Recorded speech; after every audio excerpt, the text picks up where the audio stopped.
Bienvenue pour ce nouveau tutoriel sur Cyril et le traitement de votre image en sortie de Stack. Alors comme vous pouvez le constater, vous avez ici la magnifique Andromède. Et bien sûr, tout ça pour vous dire que la première étape, c'est de vous mettre en mode visualisation. Ça se passe ici, dans cette petite boîte de dialogue.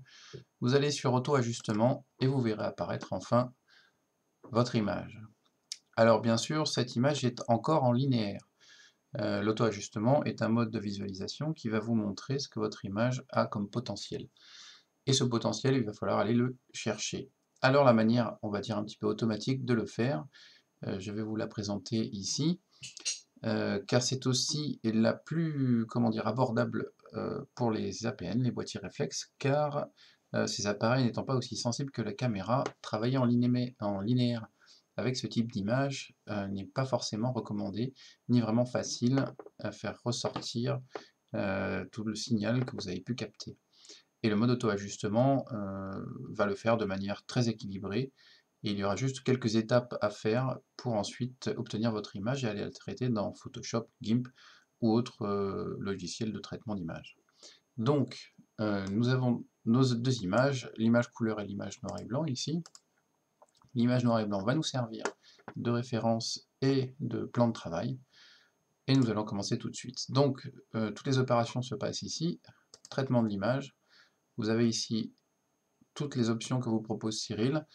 Il ne s'agit pas uniquement d'options pour le traitement d'images de ciel profond, mais également, comme par exemple, transformation d'ondelette à trous pour le planétaire, ce qui ne nous servira pas ici.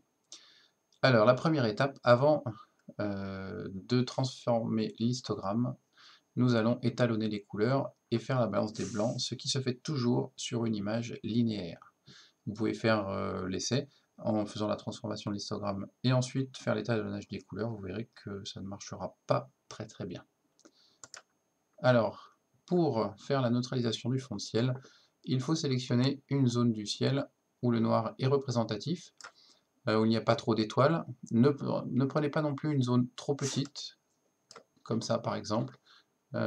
Cyril risque de ne pas comprendre les informations qu'il s'y trouve et faire une mauvaise balance des blancs ensuite. Donc plutôt une zone relativement étendue, pas trop non plus, comme ceci c'est suffisant. Ensuite vous cliquez sur utiliser la sélection courante, neutralisation du fond de ciel, et on a déjà une première étape de franchie. Ensuite pour la balance des blancs, alors plusieurs techniques, vous pouvez prendre l'image entière. En général, on prend un bras de la galaxie et le centre de la galaxie. Il faut surtout penser qu'il y ait une référence de blanc dans la zone que vous sélectionnez. Ça peut se faire également sur une étoile que vous pouvez choisir dans un catalogue avec son référencement de couleurs.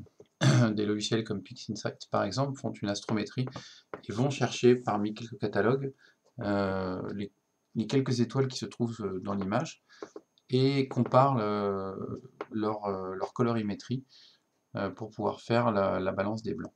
Ce n'est pas le cas dans Cyril, donc pour faire cette balance des blancs, il vous faut trouver une référence de blanc. Après, une zone comme celle-ci peut suffire. Vous pouvez également faire plusieurs tests, prendre une petite zone, une plus grande zone, une moyenne zone, etc. L'avantage, c'est que l'on peut annuler et recommencer autant de fois que l'on souhaite. Donc utilisez la sélection courante, donc la zone sélectionnée sera décrite ici, ensuite appliquée. Voilà, alors on est un petit peu dans les tonalités un petit peu plus normales, mais il reste encore un petit peu de travail à faire, et c'est ce que l'on va faire maintenant. Alors ensuite, donc ce dont je vous parlais tout à l'heure, la transformation de l'histogramme. Étape importante, parce que comme vous voyez, l'histogramme il est très bas, et il va falloir aller le chercher. Alors l'opération la plus simple, c'est les petits engrenages ici. On clique dessus, et vous voyez que l'histogramme revient de manière plus démonstrative, et ensuite on applique.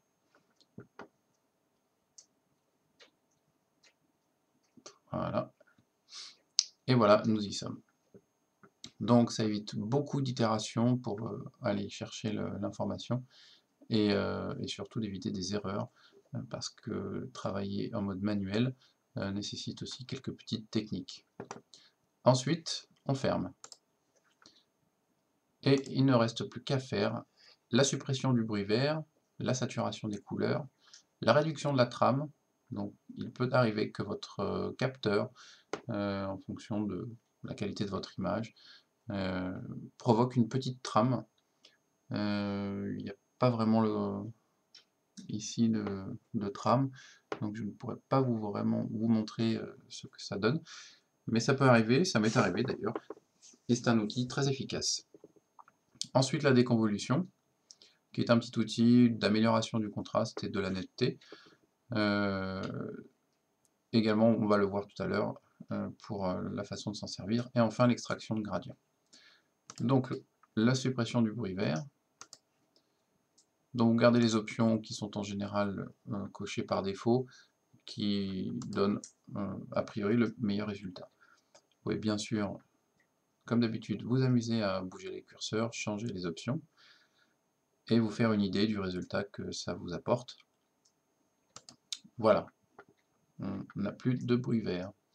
Pourquoi le bruit vert? Pour ceux qui ne savent pas, il faut vous dire que le vert, en fait, est une, entre guillemets, couleur qui n'existe presque pas dans l'espace. On trouve des matières qui sont surtout, qui émettent surtout dans le rouge, et un petit peu dans le bleu, mais surtout dans le rouge. Alors les galaxies sont un petit peu, comment dire, des mauvais exemples, car dans les galaxies on trouve un petit peu plus de couleurs, mais dans l'espace en règle générale s'y trouve très peu de vert. Donc si vous avez du vert dans une image, c'est en général soit du bruit, soit si c'est un très grand champ, un nightscape par exemple, ça peut être de l'air glow. Donc de l'air glow qui est une iridescence de l'air, qui est souvent verte et parfois rouge également. Voilà, vous trouvez aussi ce plugin dans Photoshop qui s'appelle HLVG pour Hasta la Vista Green, qui est téléchargeable sur le site de Roggiero Bernalandrea. Je mettrai certainement l'adresse en lien dans la description. Alors après le bruit vert, la saturation des couleurs. Alors le traitement d'image est une histoire essentiellement de goût. Donc il y a une infinité de possibilités de traitement. Déjà rien que pour la saturation, vous voyez qu'on peut aller pousser jusqu'à 1, faire plusieurs itérations, etc., etc. On peut également choisir ici entre 6 différentes couleurs, rose rouge, rouge orange, orange brun, ce sont des gammes de couleurs, jaune vert version, etc., etc. Pour le moment, je vous montrerai le global. Car ici, on ne peut pas dire qu'il y ait vraiment beaucoup de couleurs, peut-être un petit peu dans le bleu et dans l'orangé. Pour des gens qui ont des boîtiers défiltrés ou qui ont fait une couche H-alpha, on peut par exemple avoir envie d'aller booster un petit peu le rose rouge, éventuellement le magenta rose pour tout ce qui peut être nébulosité dans la galaxie. Mais pour le moment, on fait en global et on applique. J'ai pas vu la mesure que j'ai faite. Si ça se trouve, oui, ça va. Alors je vais pousser un petit peu plus, histoire de voir un résultat un petit peu plus visuel. Voilà, vous voyez que les couleurs sont bien saturées. Alors faire la saturation dans Cyril est important, car ça vous évitera dans Photoshop d'en rajouter trop de couches, ce qui pourrait vous faire remonter un petit peu de bruit. Car ici, donc, Cyril préserve le fond de ciel, ce qui est une option importante et ce qui ne sera pas forcément le cas dans les logiciels de traitement d'image. Alors juste, on va revenir en arrière parce que là c'est un petit peu trop saturé quand même. Ensuite, la réduction de la trame, je vous la montre, je n'en ferai pas ici car il n'y a pas besoin de le faire. On peut protéger des hautes lumières, déterminer un sigma, et ici donc une option trame verticale, car par défaut, si vous appliquez sans rien faire ici, la réduction de la trame se fera sur la trame horizontale. Donc pour passer à la trame verticale, vous cliquez ici, et ensuite vous appliquez. On continue avec donc maintenant la déconvolution. La déconvolution est un algorithme qui va en fait essayer de détecter les artefacts de traitement, le bruit de traitement qui a pu intervenir entre tous les calculs qui ont été faits jusqu'à présent. Donc c'est un peu un correcteur. Alors à utiliser aussi avec parcimonie et de préférence, vous commencez plutôt vers voilà, entre 0,50 et 0,70, 80 avec 10 ou 15 itérations. Et après, je vous recommande encore de faire un petit peu des essais pour voir quels peuvent être les résultats que vous obtiendrez avec différents réglages. On applique et on va voir ici dans la barre des tâches le déroulement des 15 itérations de la déconvolution.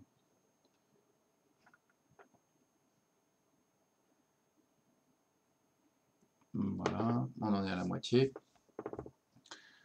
Donc plus il y a d'itérations, plus ça va prendre de temps, mais ça reste un process qui n'est pas très long. Quand on regarde ici les temps d'exécution, c'est vraiment très rapide.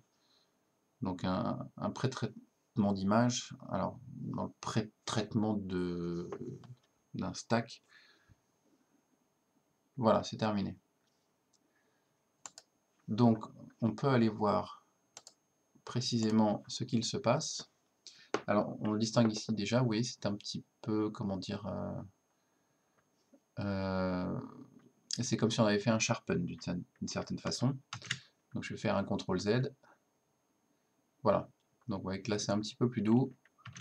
Non, pardon. CTRL, ouais, je reviens sur la déconvolution. Voilà.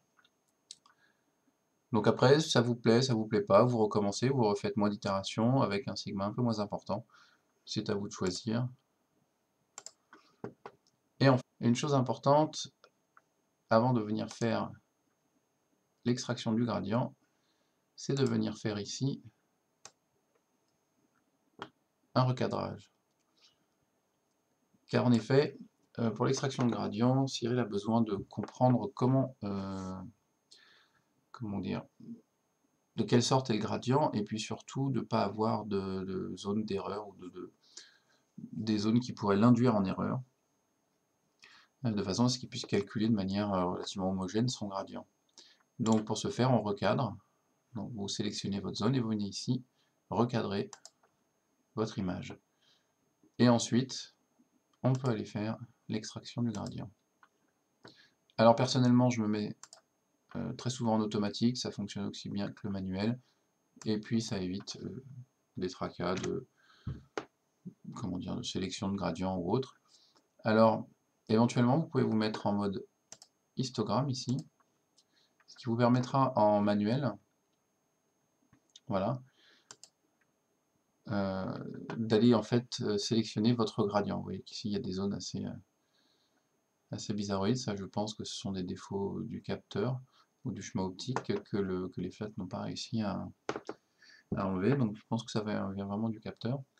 Mais voilà, on distingue quand même, au-delà de cette petite zone un petit peu, comment dire, criminelle, on distingue quand même que ici c'est quand même plus noir que là, donc il y a un gradient quand même progressif qui va du bas à droite vers jusqu'ici à peu près. Donc pour faire une sélection manuelle, vous venez sélectionner comme ça, vous faites des carrés, bon, bien évidemment vous pouvez essayer de changer la taille de vos échantillons de manière à ne pas avoir trop de clics à faire. Vous venez sélectionner votre zone.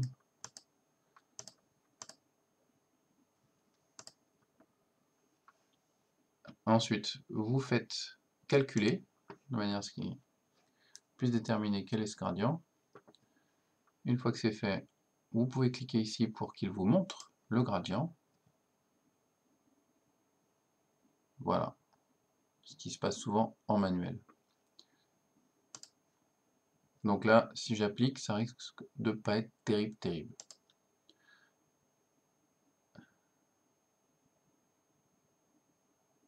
Voilà. Donc c'est pour ça que je préconise en général plutôt le mode automatique. Peut-être certaines personnes vous donneront de meilleurs conseils que les miens En ce qui concerne l'utilisation manuelle de l'extraction de gradient, pour ma part, je préfère me borner à l'automatisme. Donc je reviens en arrière. Voilà. Et donc on va refaire un calcul.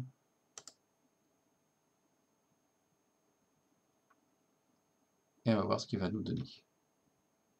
Voilà. Donc on voit bien qu'il a évité de sélectionner la zone du cœur de la galaxie. Et ensuite, vous pouvez également ici venir voir le gradient qu'il vous propose. Voilà, alors ça semble un petit peu mieux. Donc là, on peut appliquer le gradient et voir le résultat. Voilà, ne pas oublier, comme il vient de me le dire, de revenir sur montrer l'image. Et ensuite appliquer.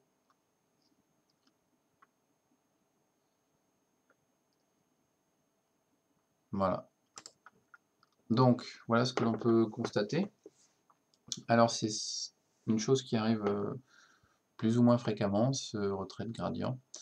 Je ne sais pas exactement à quoi c'est dû, mais c'est pas forcément viable pour l'image, donc des fois il est préférable de ne pas le faire. Et éventuellement d'intervenir, d'essayer dans Photoshop. Et si ça ne fonctionne pas non plus, parce que ça arrive aussi, et bien vous ne le faites pas et vous faites une réduction manuelle, ou avec des scripts que vous auriez téléchargés. Il existe pour Photoshop en tout cas quelques packages de scripts pour l'astrophotographie, avec réduction des toiles, réduction de la trame également, retrait de bruit vert, retrait de gradient, etc. etc. Voilà. Donc voici pour l'ensemble des outils que vous propose Cyril pour le traitement d'image. Et enfin, on va juste enregistrer l'image. Donc on se met en auto-ajustement pour voir notre image, parce qu'elle est quand même plus jolie comme ça. Donc, fichier, enregistrer sous. On sélectionne bien sûr le format TIFF, de manière à conserver au maximum l'ensemble des informations. On renomme le fichier. Enregistrer, et là, on enregistre directement. A priori, c'est toujours celle-ci qu'il faut bien vérifier qu'elle soit cochée. Donc en 16 bits entier non signé. Et on enregistre. Et ensuite, on peut aller ouvrir notre image dans Photoshop pour ma part, ou Lightroom pour ceux qui ont Lightroom, ou GIMP ou autre. C'est vous qui choisissez. Ouvrir. Alors, elle devrait être dans Cyril. Tic, tic, tic, tic. Elle est là. On l'ouvre. Et la voici. Donc ça, c'est le visuel direct, donc exactement identique à celui que vous aviez dans Cyril. Et si vous avez un tout autre visuel, c'est qu'il y a une étape que vous avez manquée, donc revenez en arrière, reprenez le tuto du début, ou en tout cas de la partie où vous pensez avoir fait une erreur, mais revoyez par exemple sur le... Il est où, il est où? Voilà. Ah oui, moi je l'ai fermé, on ne le verra pas, mais vous allez sur la console, la sortie de console, et vous essayez de voir, en utilisant la roulette, à quel endroit vous avez peut-être manqué quelque chose, en reprenant tous les process que vous avez fait. Donc éventuellement, avant de fermer Cyril, ouvrez votre image dans Photoshop ou dans votre logiciel, et vérifiez que vous ayez bien le visuel identique à celui que vous aviez dans la fenêtre de Cyril. Voilà. Le traitement Photoshop fera l'objet d'un autre tutoriel. J'espère que celui-ci vous sera d'une grande utilité. N'hésitez pas à poser vos questions en commentaire. Rejoignez-nous sur la page Facebook Astrophotographie à la PN. Nous sommes très réactifs. Nous avons également Cyril Richard, qui est un des développeurs de Cyril, qui répondra au mieux de sa disponibilité à vos questions. Mais nous sommes beaucoup de plus en plus d'utilisateurs de Cyril, qui commençons un petit peu à le maîtriser. Donc vous trouverez beaucoup plus rapidement de réponses sur cette page. Si vous êtes un petit peu plus studieux, vous pouvez aussi également aller sur les forums, le forum de Cyril, sur la page de Cyril, vous avez la documentation en ligne, Je mettrai bien évidemment tous ces liens en description de la vidéo. Abonnez-vous à notre chaîne et puis profitez des prochains tutos à venir. N'hésitez pas à visionner les autres vidéos. Vous avez déjà des vidéos sur le traitement de l'image dans Cyril, y compris dans Photoshop. Et puis bientôt d'autres tutoriels à venir sur le défiltrage notamment, et sur le traitement d'image dans Photoshop que je ferai prochainement. En vous remerciant et à très vite.